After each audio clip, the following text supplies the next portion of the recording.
The rain came down in relentless sheets, blurring headlights and turning the grocery store parking lot into a maze of puddles. Emma Carter, her hoodie soaked and her sneakers squelching with each step, just wanted to get home. Her shift had been rough, angry customers, back-to-back calls, and the usual exhaustion of holding it all together. She hurried toward her car when something caught her eye, a man, older, maybe in his 60s, struggling with two heavy grocery bags. One had ripped open, its contents rolling across the wet pavement: apples, a loaf of bread, a can of soup now dented. He bent slowly, wincing as he tried to reach them. Without thinking, Emma veered off course. "Hey, let me help you," she called out, jogging over. She crouched beside him, scooping up apples with numb fingers. The man looked startled.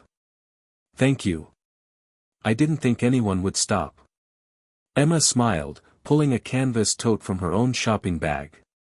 "Happens to the best of us. Use this, it's stronger." His eyes softened. "You're very kind." She brushed it off. "Just human." Together, they loaded his groceries into the trunk of his modest car. He tried to offer her a few crumpled bills in thanks, but she shook her head. "Keep it," she said. "Just pay it forward." As she walked away, drenched but somehow lighter, she never looked back. And she never saw him slip a business card into his coat pocket, one bearing a name that would soon change her life. Emma's apartment was small but warm, just enough space for her and her calico cat, Marbles. The walls were lined with second-hand bookshelves, each filled with well-loved novels and photo frames of her and her younger sister, Lily. After drying off from the rain and changing into cozy sweats, Emma curled up on the couch, reflecting on the brief encounter in the parking lot. It wasn't the first time she'd stopped to help someone. Kindness, to her, wasn't a grand gesture, it was the quiet thread that stitched her life together. She'd been that way since she was a kid. Her mother used to say, "Emma, you don't have much, but you give like you have everything." That stuck with her. Every other Saturday, she volunteered at the local food bank. She donated clothes when she could. And she worked overtime without complaint, just so Lily could focus on college without worrying about tuition. Still, life wasn't easy. Her job at the tech support center paid the bills, barely. Promotions came slow, and recognition even slower. She wasn't flashy. She wasn't loud. She just did the work, on the clock and in the world. That night, as she made herself a bowl of ramen and fed Marbles a treat, she didn't think twice about the man from the parking lot. She hoped he got home safely. That was enough. Because for Emma, being kind wasn't about what might come back to her. It was simply about doing what was right, even when no one was watching. The next morning, Emma arrived at work 10 minutes early, coffee in one hand, her lanyard swinging from the other. The energy in the office was different, buzzing, almost electric. Clusters of employees whispered by the elevators. HR sent out a vague email, company-wide meeting at 9 a.m. Mandatory attendance. Exciting leadership news. Emma sighed, expecting another executive reshuffle, probably someone who'd never even set foot in their department. At 9 sharp, they gathered in the main conference area. Emma stood at the back with her friend Jess, half listening as the VP took the mic.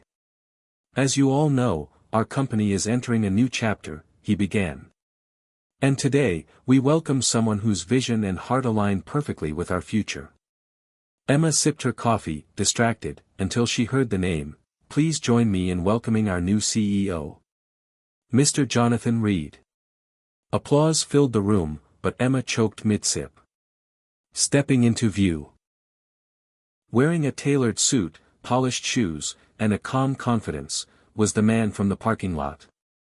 The same man whose groceries she had saved from the rain just 15 hours ago. He looked different now, but unmistakable. His eyes scanned the crowd as he approached the podium, and for a brief moment, they locked with hers. A flicker of recognition passed between them. Emma froze. Her heart raced. What is he doing here? He gave a short, poised speech about humility in leadership and the importance of empathy in corporate culture.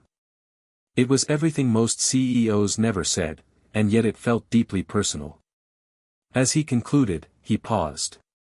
"You never know who you'll meet on a rainy day," he said with a knowing smile. Only Emma understood. Back at her desk, her mind spun. Was he testing her yesterday? Was it a coincidence? Why hadn't he said anything? She didn't have the answers. But she had a feeling, this was just the beginning of something far bigger than a job.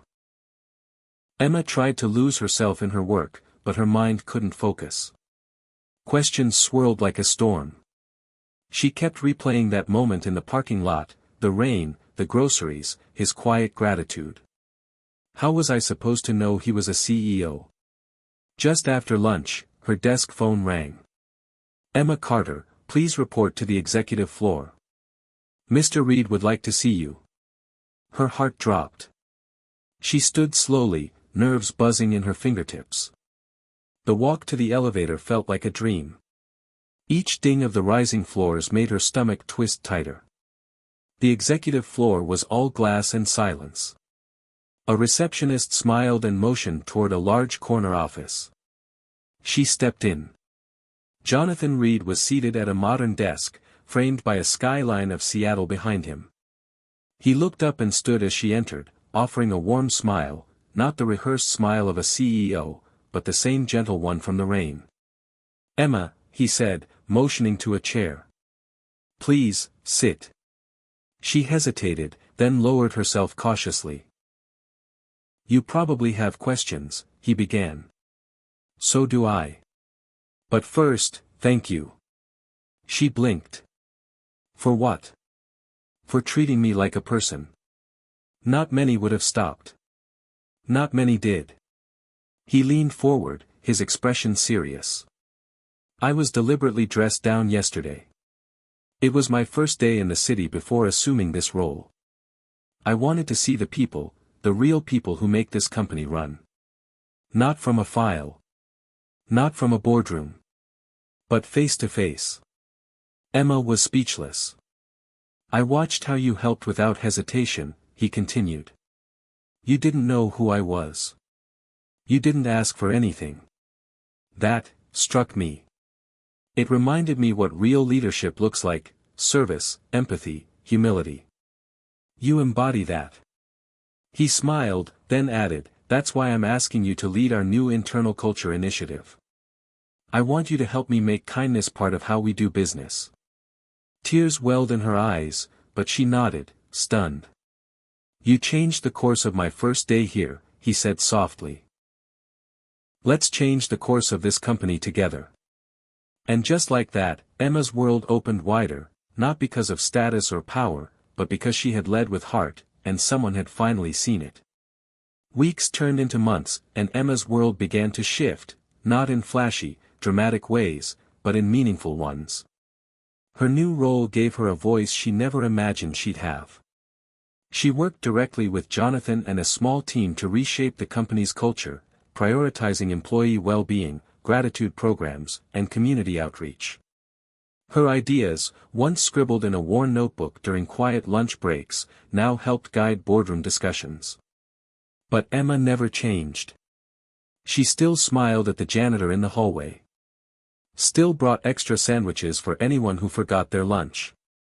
She still stayed late when someone needed help. The story of her act of kindness quietly circulated through the company. Employees who never spoke began greeting one another. Departments collaborated more. Something real was shifting. It wasn't magic, it was empathy. One morning, Jonathan stood in front of the entire company to share their new vision. He paused, looking at Emma in the front row.